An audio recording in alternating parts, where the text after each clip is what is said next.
Good morning, Nate. I was Good watching morning. that, dude, and you're told your big head's in the way. Oh, it's my favorite movie. It's Surf's Up. Madagascar. Is it Madagascar? Oh, no. What Surf's is Up. it? Surf's Oh, it's Up. Surfs Up. Oh, okay, Love that movie. Oh okay. my gosh. Best movie ever. I don't think I've seen that one, but they looked like penguins, so I thought it was. Yeah, Best movie I ever like made. penguin surfing, but it's like a mockumentary. But it's cool. It's weird.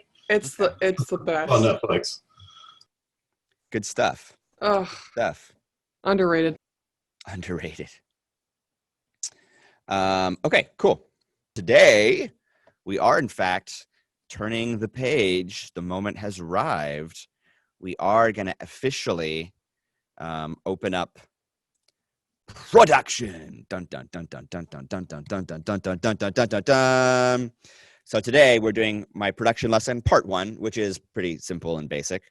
And we're not going to be doing a lot of like hands-on stuff or getting too deep into like actual production. We're kind of just setting the stage for production. On Wednesday, when I see you again, we will do production part 2, which is very much like this is how it works. This is how you do it.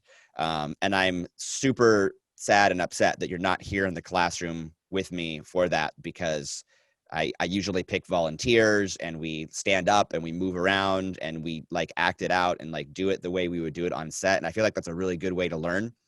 And unfortunately, that's not going to be possible.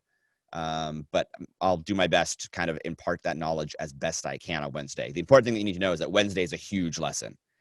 It's the biggest lesson that have for you since the last big one that I did. So like there's a lot to learn on Wednesday. So come on Wednesday eager to learn and be excited, because we're really going to learn how everything works on Wednesday as far as like how things are supposed to go on set. You might think you know because you made a movie before, but you don't know. So we're going to learn the industry methods and the standards and how it works. We're going to talk about how the slate works, that little clapper deal, how that works and how you use that and all that kind of stuff.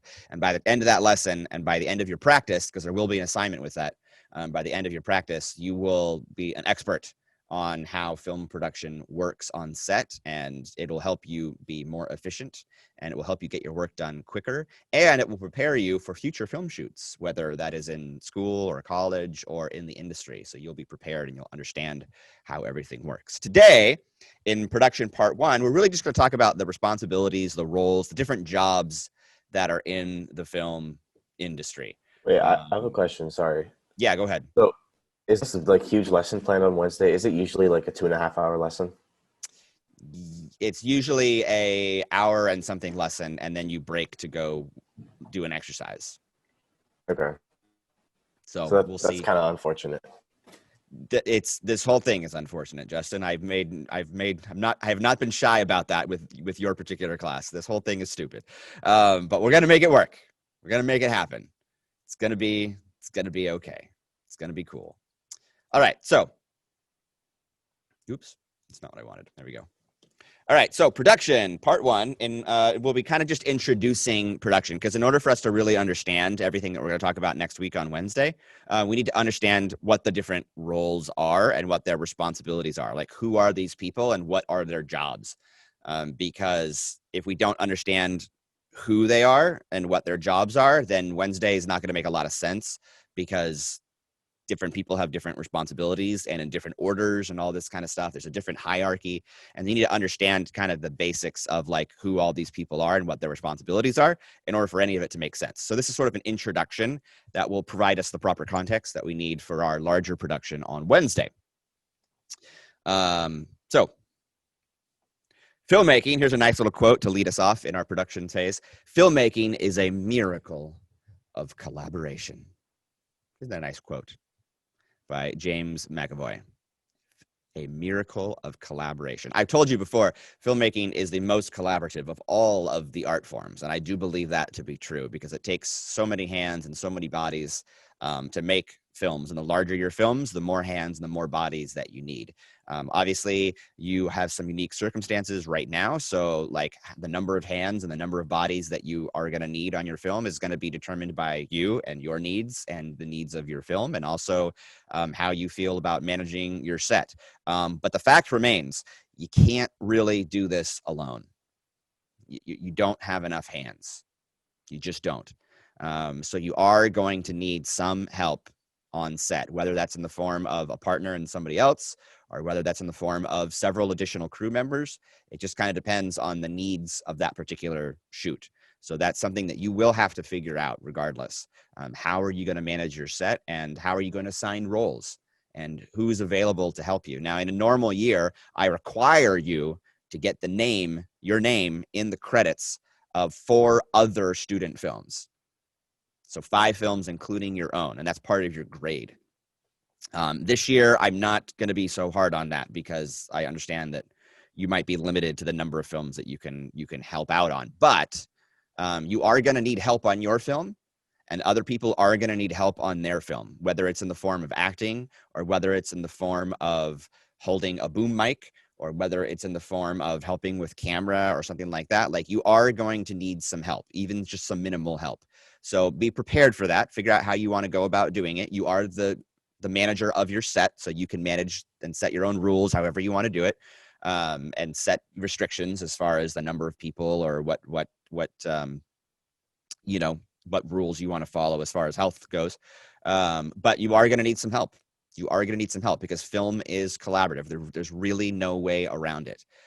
You are going to need an extra body or two to help you on your set. Fortunately, you're working with a partner, so that's cool. They're invested in your film as well. And then you have actors as well. And actors, when they're not on camera, can also help be crew members to kind of help you in support of your film. So be smart about how you assign your roles and how you manage your set. Just know that you can't do it alone. You can't do it alone. It's just impossible. I've seen students try, and they either get overwhelmed or they make a cruddy film. And I don't want any of that to happen to you, because film is really a team effort. And I think it's more rewarding in that way to share the journey with someone when you're both kind of have the same vision and the same passion, and you're both like creating something. It also helps, I think, to push each other. It's easy, like if you're having a rough day and you're not motivated, like it's easy to kind of lose the motivation over time if you get in a rut. But if you have a partner to kind of motivate you during those stretches, and then you motivate them during those stretches, it helps you get to the finish line. I never would have finished writing my feature-length screenplay had not my producer friend bugged me about it endlessly and gave me a deadline. Like, I needed that deadline. I needed some accountability. And so just having a partner alone to help provide that collaboration, but also that accountability, can help add additional motivation. So you're fortunate. You're fortunate to be not in this alone. All right, so today we're going to be talking about film crews, the various film crews that you can find on any given movie set. Film, as I said, again, is the most collaborative of all the art forms, and because it's so collaborative, there are a lot of responsibilities. Because there's so many responsibilities in film, you need a lot of different people. If you get onto a big set, there's a lot of people. There's a lot of people. Okay, and they all have different responsibilities, and all of these responsibilities are divided into departments. And they're called departments, different film departments, on any given production. So today we're going to be talking about the departments, specifically the departments that you can find on set.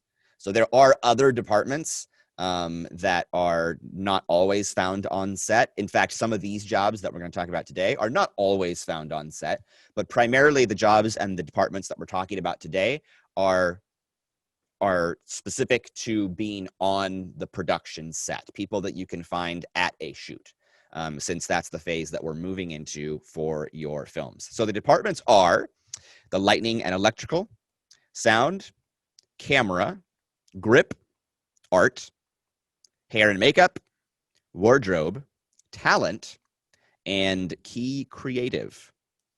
Key creative. So these are the different departments. So let's see, that's 1, 2, 3, 4, 5, 6, 7, 8, 9 departments that we will be discussing today. And what I'm going to do, you've seen me do this before and you've done this before. What I'm going to do is I'm going to put you into 9 breakout rooms, and you and whoever is in your room with you is going to research your particular department. Because again, I feel like I could sit here and lecture about all of these different departments, but I feel like that gets boring after a while because it's just me talking. And at the end of the day, I feel like if you research one of these and teach it to the rest of us, I feel like at the end of the day, at least you're really going to know one of them. Even if you if you zone out for the rest of them, at least you're really going to know one. So I'm going to put you into 9 breakout rooms, and I'll let you know which one you are doing. And so you're going to have to present to the class. So I want you to explain what the responsibilities of the department are. I want you to explain what the key job, like what are the jobs in this department, like who are they, what do they do, and what are the responsibilities of those jobs within the department. And some of these departments might have like a whole bunch of jobs, and some of them might have like 2. So like focus on the big ones, because we don't have a whole lot of time. So you don't need to go through, like if your department has like 11 jobs, you're not going to need to go through all 11 of those jobs. Like pick the big like 2 or 3 that are clearly the biggest ones in your department, and teach that to the class. So I'll give you like, I don't know, 5-ish minutes to kind of research that, and then I'll check around and make sure that you guys are ready, and then we'll just go in order and we'll talk about these different departments, and I have slides that I can show along with what you teach, and I'll add anything that I feel needs to be added.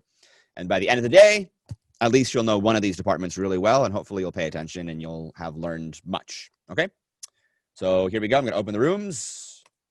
Go for it.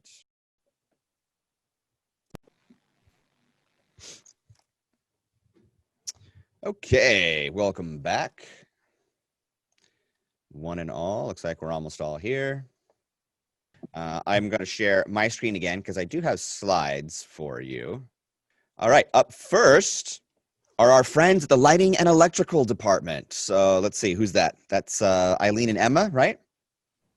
Yes, sir. All right, teach us, impart your great pearls of wisdom upon us. Dig deep into your wells of knowledge. Okay. The lighting electrical department basically just makes sure that there is electricity throughout the entire like set, and there's power, and they're in charge of like the lights and generators and making sure that like everything that needs to be powered on set, it has power. Okay. So there's like 5, there's like 2 main jobs, but like there's 5 actual jobs. Okay. So there's the gaffer, which Mhm. basically is the chief of lighting technician, and they basically plan out all the lighting for each scene and make sure it actually like happens. And then there's the best boy, who's like the assistant to the gaffer, and just this is the assistant. And then the electrical lighting technician is the guy that makes sure like there's electricity on set, and the generator operator generates the power, and the lighting board operator is there to fix lights just in case, or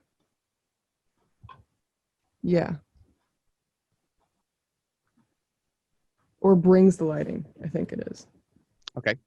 Cool. You got them in order and everything. Look at that. No. Look at that. So we got the gaffer. The gaffer is the head of the department, responsible for kind of like the plan, like how are we setting up these lights, and the execution of that plan. Like, okay, you go here, you go there, you set up this, use this light, plug into this bank, so on and so forth. You got the best boy, which we may have talked about at some point last year when we did film jobs last year. Remember the best boys, like that name came from like one studio production calling up another studio production saying, hey, send us your best boy. We need somebody good over here. Like we need some help. And so they'd start sending the best boy. You don't have to be a boy to be the best boy. Okay. So we've got the best boy, electrical, which is the chief assistant to the gaffer. So there's the number one helper, the number one assistant to kind of, be delegated any and all responsibility if needed. And then lighting technician, which is really controlled, like they're the ones responsible for actually putting their hands on the lights, setting up the lights, controlling the lights, taping down the cords. That's important, right? Marking the lights, where are the lights on the ground. Sometimes you need to move lights and then like for shingles and then come back to other setups. So oftentimes you'll see like gaffers tape on the ground and like little X's so that people know where the lights were, especially if you're doing like interviews, for example. So these are kind of the main jobs in the lighting and electrical department. Very important. Okay, good stuff. Sound department. Who's next? Sound department. That's He's Nate and Ozzy. Zazzy. Yeah. I'll start. So there's like the boom operator, there's the Okay. production sound mixer, and the sound assistant. Those Okay. are the jobs I got. And so like, Zazie, do you want to start with what the boom operator does? Yeah, so he assists production sound mixers, and boom operators are also responsible for all the sound equipment, ensuring that it is in good working order and carrying out minor repairs when necessary. Cool. Yeah. And then they also hold the boom mic. They do. That's true. Yep. It's pretty important. That And then is there's important. the production sound mixer, which like they meet with the producer and the director and like discuss like the creative intentions. They like kind of go through the technical requirements and like budgets. And they meet with pretty much every department, with like the costume department, visual effects, and they kind of discuss like how sound relates to that. And if there's music in a scene, they'll like set up a playback and equipment and speaker for the actors, just so it like all works out with that. And then in post production, they like send recording files to post production, and they yeah, that's what I got. Okay. And then sound assistant is going to be, they help with like unload the sound van, they work with the boom operator, they check all equipment is prepared and operational, and they're employed till the end of the shoot. They make sure all the equipment is like packed away and that any like remaining sound is handled. And then sound assistants pay attention in case they're required to move like microphones or assist the boom operator. Yeah, they're like extra hands on set. So cool. So the main job, the head of the sound department is the sound mixer, as they taught us. And they are responsible for basically any and all sound recording on set. So they, as Nate mentioned, they'll meet with the director. What are the needs for this scene? What are the needs for this shot? Nate gave a good example. If there's, for example, music in a scene, like if you're shooting like a music video, or if you were shooting a movie that had like music that was important to the scene that the actors needed to hear and interact with, the sound, mixer is in charge of setting up some type of playback for that, because you want to be able to have the actors hear what they need to hear, but you also need to make sure that you're capturing the sound that you want to capture, which is not necessarily the same thing, right? So the sound mixer is kind of in charge of figuring out, what microphones they need. Do they want to use a lav mic? Do they want to use a boom mic? Like, what kind of a shot is this? Can they use this kind of mic? Do they need that kind of mic? There's a lot of different kinds of microphones, right? How do we want to set that up? Can we boom mic this shot? I don't know. It's too wide. I don't think we can boom mic this shot. Do we need sound on this shot? Maybe we can put sound in post, so on and so forth. So they're going to figure all that stuff out, so they have a sound plan as they move forward on any given scene. And then the boom operator, as Zazie mentioned, is responsible for the microphones, the placement of the microphones, the movement. They're going to have to move around. We're going to look at this a lot on our lesson next Wednesday, because this is a job that you're going to do on your sets. I've got boom microphones for you.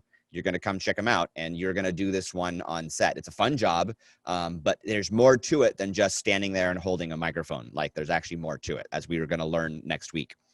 So the boom operator is in charge of that job. They'll use a boom pole to position those microphones where they need to in order to capture the best sound.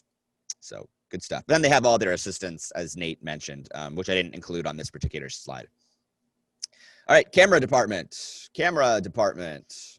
That's Alex and Layla. Yeah, the camera department, I didn't know if to include this, but technically it has like three main roles, being the DP, the camera operator, and the first AC. Okay. The DP is like the overall boss of like the camera department, the lighting department, electrical, and grip, and will kind of overlook all of them to make sure it gets the right image the director wants. The camera operator is essentially, as the name implies, operates the camera, make sure to be in shot, line it up as the DP wanted. And then the first AC will do several other jobs, but one of the big one is swapping lenses and pulling focus from shot to shot. Cool. Layla, anything to add? I was going to talk about the first AC, but yeah, I think that's it. Also, the first AC is responsible for like updating the dope sheet, which is a camera report that lists scenes that have already been shot. Okay. Yeah. Cool. So we've got the director of photography, which you will notice is in yellow for a reason, which is the head of the camera department, but also the head of the lighting department because they're in charge of all aspects of cinematography. So like film mode, all that stuff we talked about in film mode a while back, like this is kind of the job that goes along with that. Obviously, the director is involved with that, but the director of photography is in charge of executing it, making it happen, how to actually achieve that film mode look in that particular shot or that particular scene. So they make all these decisions on lighting and framing. It's the artist. It's this weird combination between being artistic and also being like really technical and understanding how to execute it. So that's not always like those brains don't always line up, right? Like some of us are like artistic people and we can see the vision, but we're not good with the equipment. We're not good with the technology. Some of us are really good with the technology and we love the technology. We like pushing the buttons and understanding how it all works, but maybe we're not as creative as far as like the artistic like ideas go. Once in a while, it's rare. Once in a while, I get a student that really excels at both. You know, they have that creative artistic side, that vision to help support their story, but they also have those technical skills, you know, like right away, you know, and they know how to manage all the different technology and how to achieve it and push the buttons and all that kind of stuff. And if you're that person, maybe this is a job for you because this is a job that has a real solid marriage between those two different aspects, which we often don't associate with the same kind of people. You know, we think like this brain versus that brain kind of personalities, right? Once in a while, the stars align. And if you can do both of those things and excel at both of those things, maybe you want to be a director of photography. Everybody wants to be a director of photography because it's fun, it's creative, it's technical, it has all these aspects to the job. And it's a prolific job. It makes a little bit of money. So it's definitely a competitive job and it's definitely a challenging job, but it's also one of the more rewarding jobs if you like doing this stuff, if you like being in charge. That can be a job that you do. The camera operator, as Nate pointed out, operates the camera under the direction of the DP. Not every director of photography is going to know how to operate every single camera. Okay, they're going to know what the cameras are capable of. Okay, but they might not know all the menu buttons of a camera. They're not going to know like, oh, this is how to do this on this camera. This is how to do that on that camera. That's the camera operator's job. So if you're more technical, if you like the technology aspect, a camera operator is a good job for you. And then the director of photography can tell you what they want, and they're going to have some basic understanding of how to achieve that. But the camera operator are oftentimes specific to that camera. I had a friend who was a red camera operator and he rented out his red camera and himself with it because no one knew how to operate the red camera. He was the guy that would come along with your rental and push all the buttons for you at your direction. And that's a job, right? Okay. And then we have the first assistant or the first AC. They oftentimes pull focus, which is a hard job. You got to like move and pull and back and forth. There are cameras that are developing new digital technologies that do autofocus. Your cameras have like very basic rudimentary methods of that in your cameras where they match focus or track focus or things like that. The camera technology has developed a lot further since then to the point where maybe this is a job where we don't have to focus pull quite as much, but there's something organic about having someone pull focus, and a good focus puller is really good at it. And they understand exactly where to turn that dial and how fast to make it look the way you want it to look. And they'll practice it and all that kind of stuff. And that's the kind of thing that you kind of need someone to do while someone else is doing the pan or the tilt or pushing the other buttons or things like that. We also have the second AC, the second camera assistant. This is the clapper or the slate loader. And the second AC operates the slate. They're the person who does the camera clapper, the slate, where they say, this is shot, whatever, take whatever, and they clap. We're going to learn a lot about this job next week. This is something that you're going to be required to do on your shoots. So this is a job that you're going to want to be familiar with. If they're shooting on film, it's their job to load the film stock. If they're shooting digitally, it might be their job to have extra hard drives and load hard drives as needed and things like that. They're also in charge oftentimes of the logbooks that record like when the film or the digital hard drives are like collected and handed off to like the next party or whatever, because you have to like really manage all your stuff. You don't want to lose anything. That would be really bad. Okay, the grip department. Okay, So basically, the grip works really closely with people in the camera and lighting departments.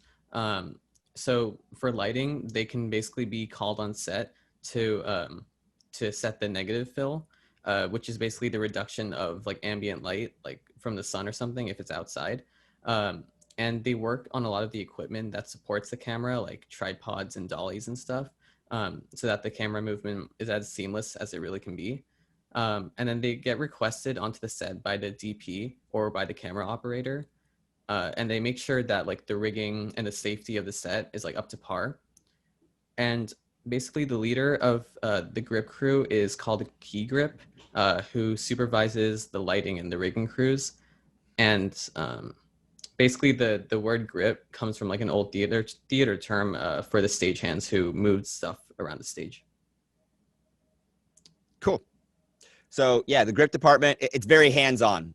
If you like manual labor, the grip department is for you.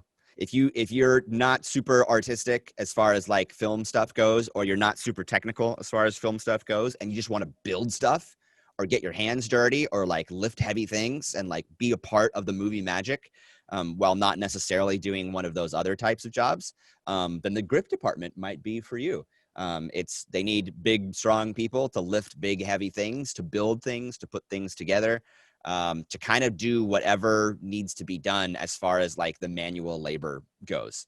So we've got the key grip who's kind of in charge of all that. They're going to work with the DP. So the director of photography can say, hey, I need these lights built in this certain way.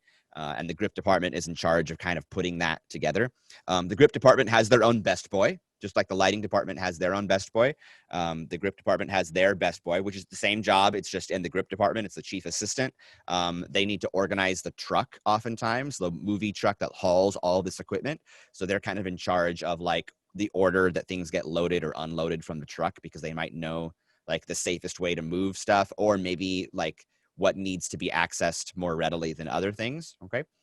You also have the dolly grip, which operates the camera dolly. So if you're ever using like a camera dolly, like you got to lay down tracks for the camera dolly and all this kind of stuff. They move things around, they set all that up, and then they push the camera, and the camera operator will sit in a fancy little chair, and then the grip will push them around on the dolly, and they're in charge of kind of operating that piece of machinery. All right, art department. This is other Alex. Yes. So the art department itself works a lot in pre-production to bring the story to life. The art team is responsible for creating the overall look of the production, and finding ways to support the director's vision for the story and jazz. There's actually a lot of jobs in this department. I counted like 14 Yes, there are. plus. Yes, there are. There are a lot of jobs in this department. Yeah, so I was just going to say like a couple. Okay.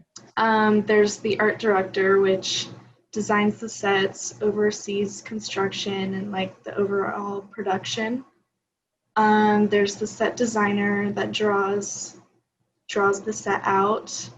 There's a concept artist, which creates computer-generated images to show visual effects. And then there's the set decorator / designer, which chooses decorations in the shots, what actors should wear, and works closely with assistant with prop makers. Good. Okay. Yeah, there's a lot of jobs. I actually have 3 slides for this one, so I'll go through these as well. But Alex did a good job of covering kind of the big ones. We have a production designer. You'll notice it's in yellow, which creates the physical visual appearance of the film. So this includes kind of everything. Like this is designing kind of everything as far as like the settings, the costumes, the props, character makeup, things like that. We have the art director, which is kind of the big one, as Alex mentioned, which oversees all of the different artists and the craftspeople who put it into motion, who take these designs and start actually building them. So the art director is kind of in charge of making sure that everyone's doing what they need to do and that it's coming out the way that the production designer kind of envisioned. They're in charge of kind of making that happen. You have a set designer, which is a person often like a builder, like an architect, who makes the structure. Like sometimes you got to build a set, sometimes you got to build a house, sometimes you got to build the interior of a particular place because it's not just a run-of-the-mill house or office. Maybe it's a sci-fi film or a fantasy film.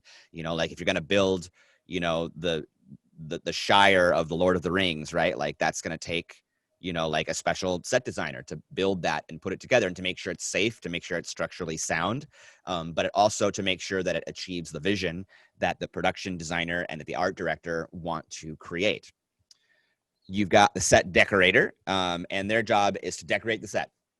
So this means like furniture, curtains, things hanging on the walls, like all the little knickknacks, like things to make the house look real, things to make the office look authentic, stuff like that. Like it would be too much for a director or even, some of these other jobs, an art director, to like focus on like those little tiny details here and there, right? But a set decorator is going to show up with a truck full of furniture, pillows, curtains, portraits, pictures, anything that they need for that particular set to kind of put in there and make it feel genuine and authentic. They're going to be in charge of making sure that it fits the era, right? So if you're doing a 50s film, they're going to make sure they bring all their 50s stuff for this set because they want to make sure that it matches up. And they're going to work with the art director and the other people in the department to achieve that. You actually have a job in the art department that's called the buyer, and it's their job to buy things.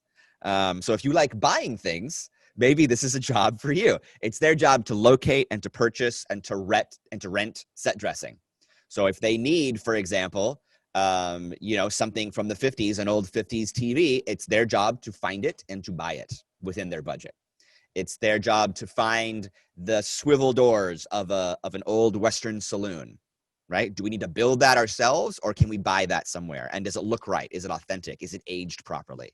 So it's their job to kind of find all of these cool things. They go to the thrift stores, they get online, they have contacts who specialize in making these things for the film industry.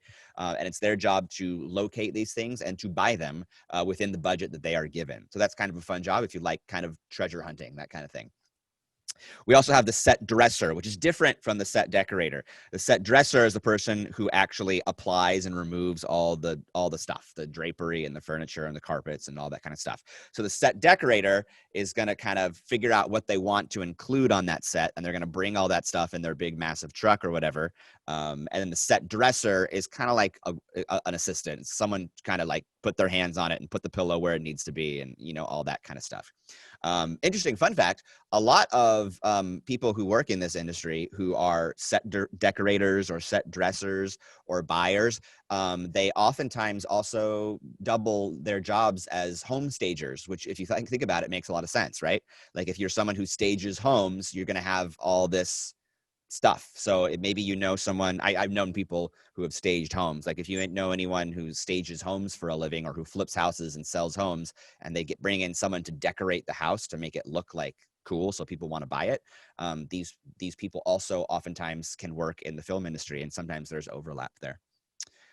Finally, you have the props master. You'll notice this one's in yellow. It finds and manages all the props. So kind of like the buyer, except it's specific to props, like key props. And there's oftentimes assistant for the props master. They're the ones who are going to bring all the props and manage props that the actors need to interact with. These are different from dressing. Set dressing is just there in the background of your movie. A prop is something that's important to the film that the actor interacts with, right? So there's a key distinction there. You got standby props, which oversees the use of props and kind of monitors the continuity, because continuity is important, right? We want to make sure that this prop looks the same as in this other prop. Are there more versions of the prop? Like, do we need several versions of the prop because the prop is going to age or change over time? And you want to make sure someone is in charge of that continuity and the use of them. And you also have a props builder who is someone who makes cool stuff. These are like the Mythbusters kind of people who make cool movie things, right? They build these props. They figure out cool ways to make stuff. And they're skilled in just imagineering and coming up with cool things like this. These are the kind of people that end up working for Disneyland, like making cool parts of the ride. Like they're not designing the ride, but they're designing the cool elements that furnish the ride, right? That theme the ride and make the ride fun to look at and all that kind of stuff. So these prop builders are oftentimes those types of people. All right, hair and makeup. We've got Steven, hair and makeup. All right. So pretty much hair and makeup is like a different section inside the arts department, but it's also one of the most important in like on the set. And they're located like outside of the set. They're usually in like trailers, so they work with different actors before and after the film. And usually it's the first thing that the actors see in the film day and the last thing because they have to put on their makeup and then take it off. So there's the hairstylist and there's the makeup. They're two different people, but they usually work on the actors at the same time. It's pretty self-explanatory. So they just like obviously put on the makeup that the desired look for the actors that they want for the specific scene. So like different like scenes, like if they have like blood on their face, if they're just natural, or they have like a lot of makeup. And there's different sections of it. So there's like different streams of the makeup artist. The top is like the key makeup artist and the key hairstylist, which is they usually work on the main actors, the lead actors, and they tell the different hairstylists to go to this trailer to do this side actor or to the background actors. And the key makeup artists are the ones that usually report to the main art director, and then that reports to the DP or like the head of everything. And that's about it. Cool. Yeah. Very good. So hair and makeup is important. Do not think lightly of hair and makeup. In fact, this is something that you might want to consider doing on your films. You know, like everyone in film wears makeup because you don't want the audience to be distracted by, you know, anything small on someone's face, you know, a blemish here or something like that. Like you're shooting in HD, right? Like we're starting to get into 4K now, you know, like you got to have makeup to not be distracted by those things when you're blown up huge for your close up on a big giant green screen. And if you're doing something for the story, right? If you need, you know, fantasy makeup or blood or gore or, you know, aging or things like that, you know, that becomes a whole nother aspect in and of itself. So you have the makeup artist, which works, you know, with all that kind of stuff. Sometimes that includes prosthetics or special effects makeup to achieve a certain look, right? So if you're making, you know, one of those types of films. And you have the hairdresser, as Stephen talked about, who's responsible for maintaining and styling hair for everyone on screen. And these are really important jobs. These are things that you don't want to forget about. Does your actor have the right look for your character? And oftentimes you'll work with them ahead of time to make sure that, you know, they you know, come to set in the appropriate, you know, way that you want them to look.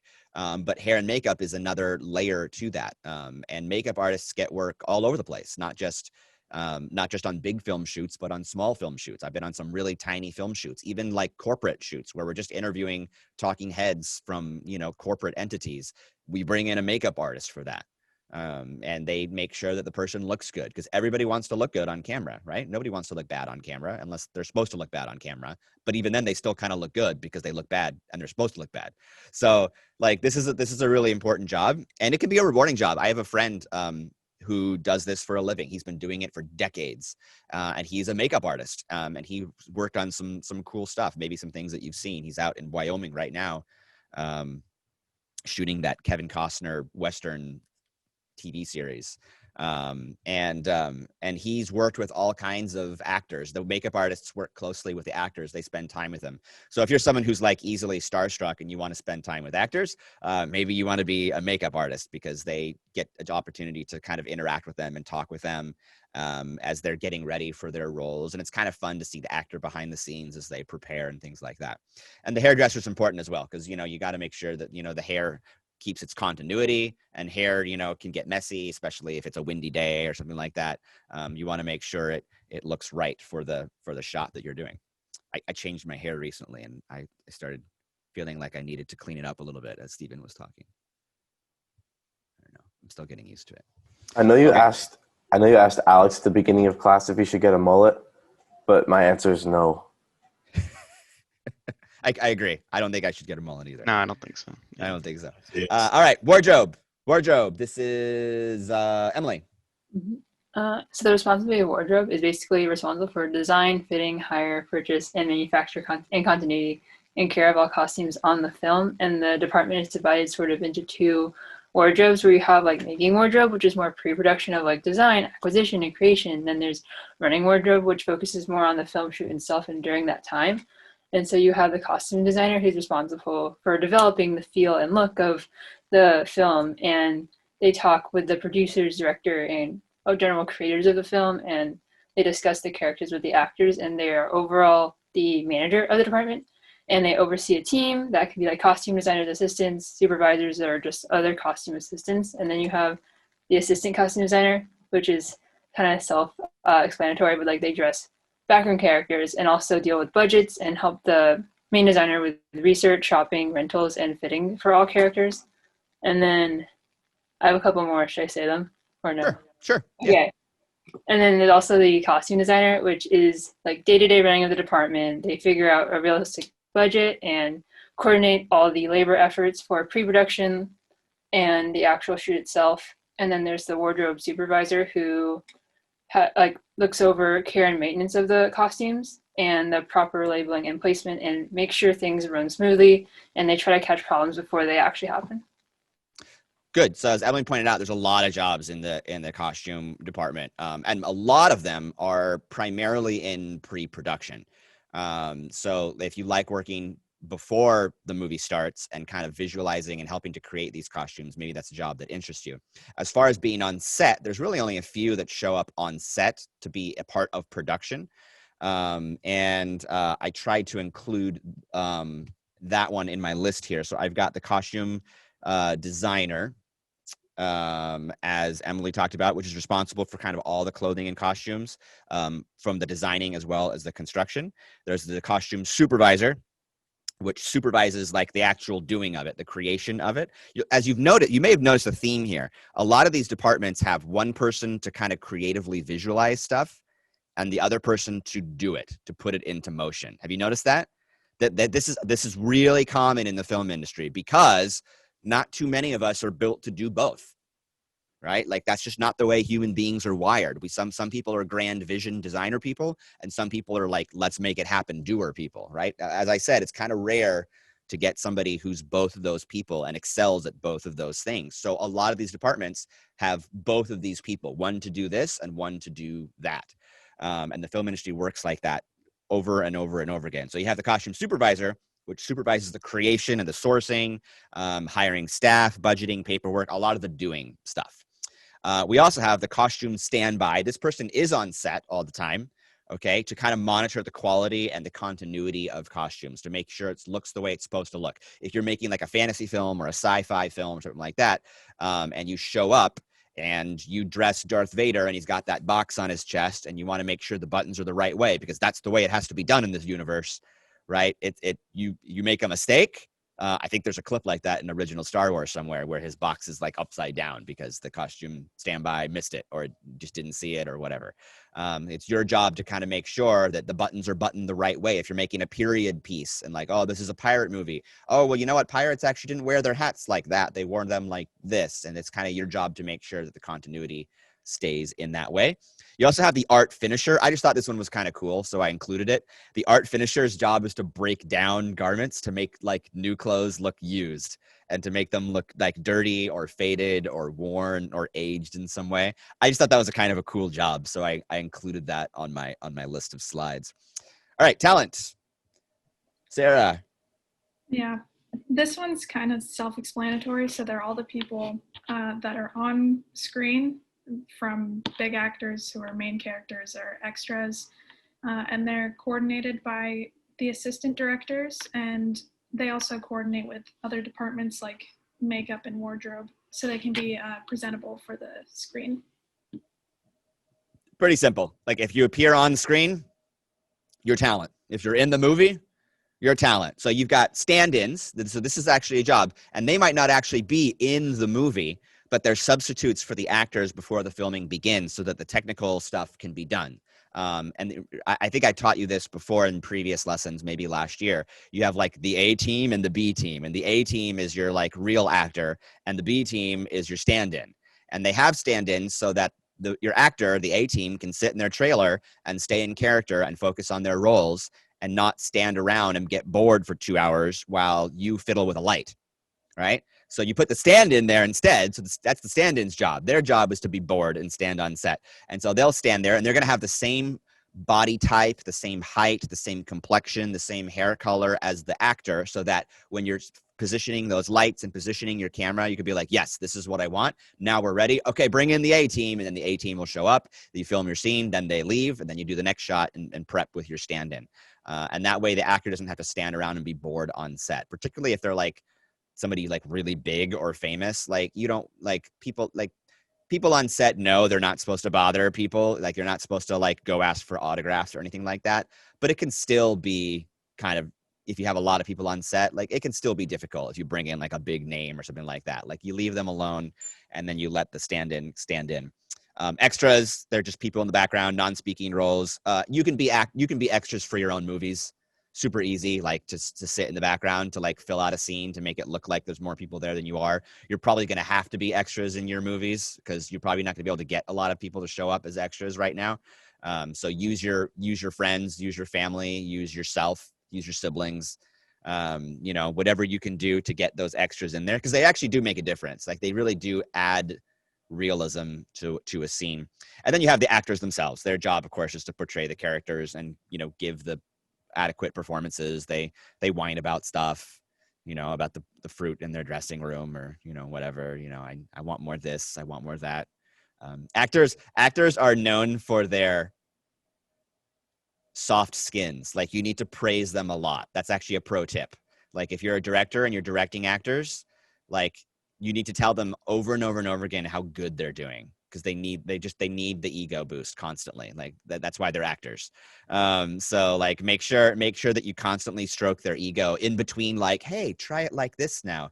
Kind of like what we talked about last year when we were interviewing people. Remember how I said that the person being interviewed can do no wrong, right? And so if they totally messed up their response, you just kind of smile and say, that was great. I'm going to do it again because I want to move my light a little bit here. And now, like, maybe this time they give me like a 30-second response, and then they won't ramble on quite so much. Treat your actors with kid gloves because they're wimps. Don't tell my actor friends that I said that. All right, key creative. Last one, Justin, key creative. So some would say the key creative is the most important role in the entire set. So it's the same sort of thing where there's like a creative brain, and then there's like the brain that like puts it to work. So the creative brain is the screenwriter. They kind of like, they're the person who writes the story. They figure out the narrative. They like do all the research and like discovery of the story. And then they're usually like freelancers, like looking to like sell their story to a producer and like get it actually, out in the world. And then after the screenwriter is the producer. They are in charge of. 1 second.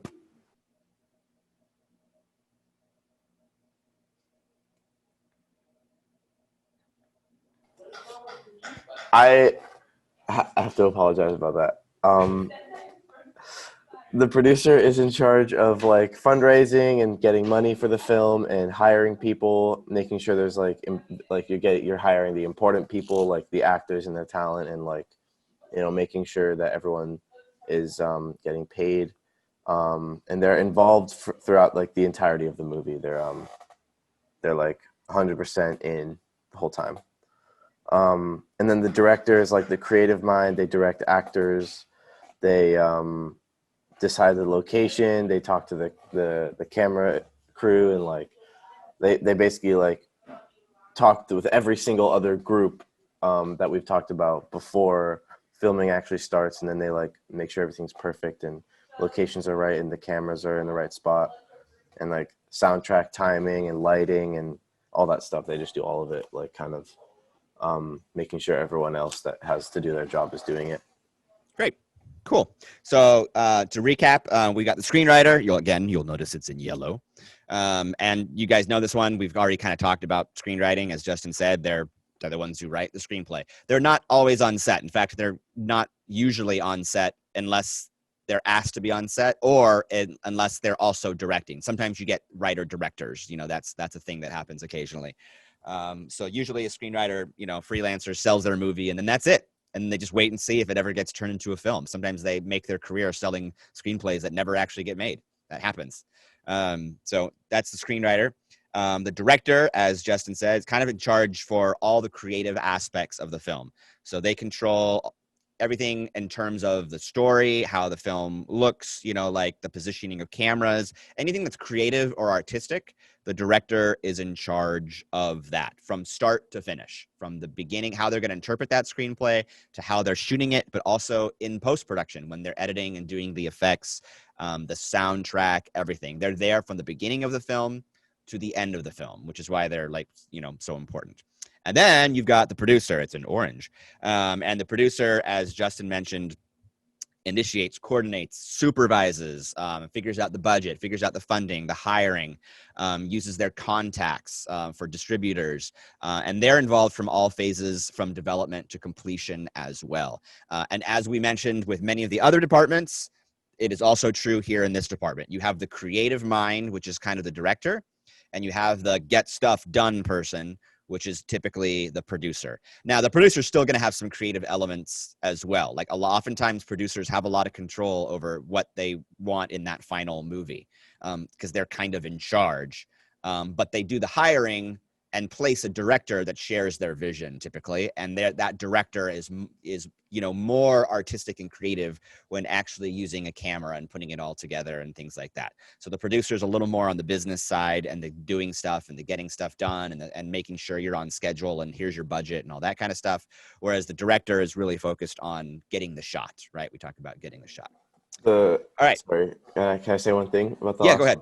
So the kind of the way I envisioned it was that like the screenwriter was the creative mind, and then that like the director and the producer kind of worked a little bit hand in hand to be the screenwriter is the creative mind for the story. Yeah. The director is the creative mind for the visual telling of that story. On set. Yeah. Yeah, and then the producer's kind of like the get stuff done. Like we're gonna make it happen.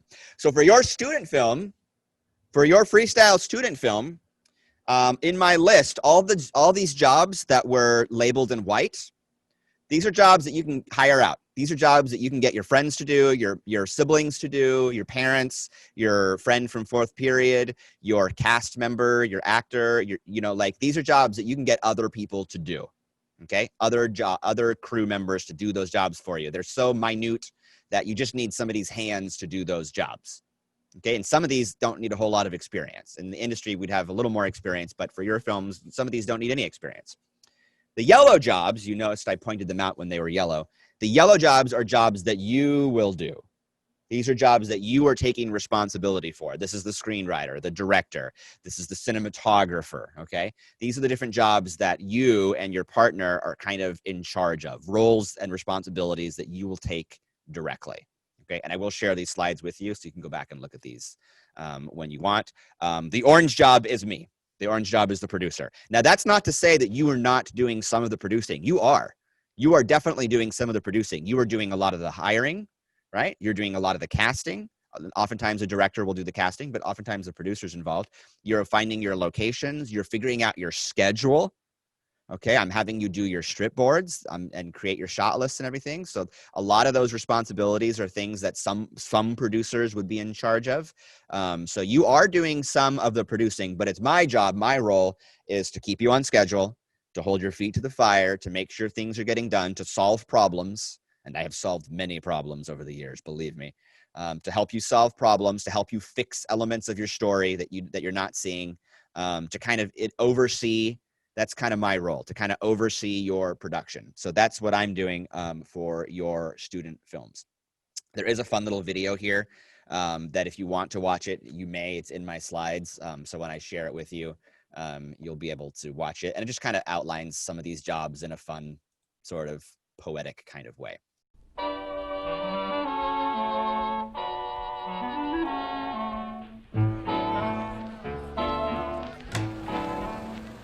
Our tale today begins not from the seats, but behind the camera, where one special group will perform great feats. Without this group, a film wouldn't come to be. And if you allow us, the reason will help you see. So, stick around for a minute or two as we tell you who's who on a movie crew. Action. Cut! You've heard these lines before. Why, they're the most famous words of a film's director. The entire filming process, the director oversees, making creative decisions along the way to varying degrees. The director may call the shots, but someone needs to capture, run the camera, frame the scenes. That's the job of the cinematographer. For the director, they direct the photography, and for short, you can call them DP. If it's lights your set needs, look no further than this staffer. Every DP knows a good picture needs good light, and for that you'll want a gaffer. First they'll design the lighting plan, then make sure that it gets done, so that the quality of your film shots looks second to none. It's time to get your light set up, but what happens if one slips? That is why your set should have at least a few great grips. A grip may manage the electrics, watch equipment, or push a dolly.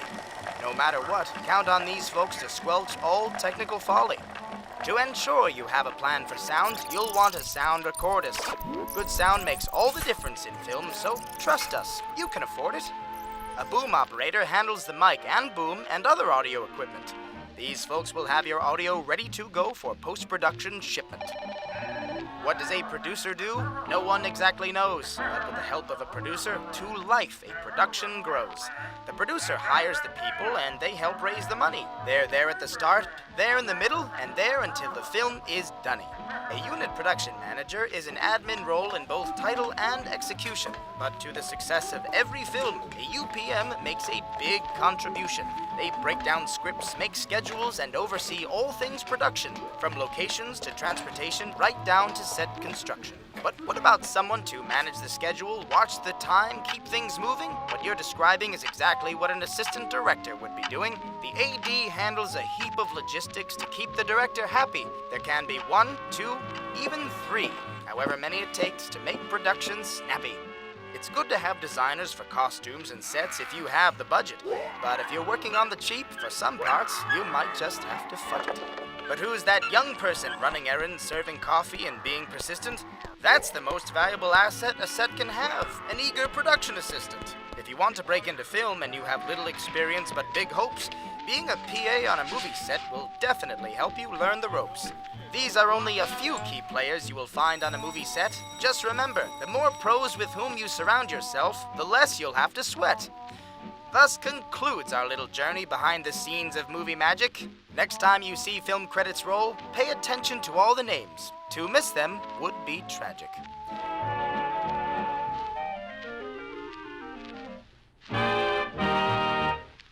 So that is our lesson on the different film jobs and different film departments of your industry. Hopefully it will help prep you for our lesson on Wednesday, because we're going to bring back some of these jobs, particularly the ones that we talked about in yellow, as well as a few of the ones that were labeled in white. And we're going to bring back some of these jobs and we're going to kind of put them into motion on Wednesday and see how they work together on set, because there's a real structure to how you shoot a scene with all these different jobs and responsibilities on any given set. So now that we have the context, I think we've laid a solid foundation for what we're going to do on Wednesday when I see you again. You've been a wonderful class. Thank you for your insights. I appreciate your research and your study. You all seem like you really took that to heart and learned something, so that's cool. I look forward to seeing you on Wednesday. That is all. Have a wonderful weekend. It's wonderful to see you. Thank you for being such a fun class. I really love you guys and appreciate you guys. So have a good weekend. I'll see you next week. I love you too, Mr. Taylor. Bye. Thank you. Thank you. Thank you.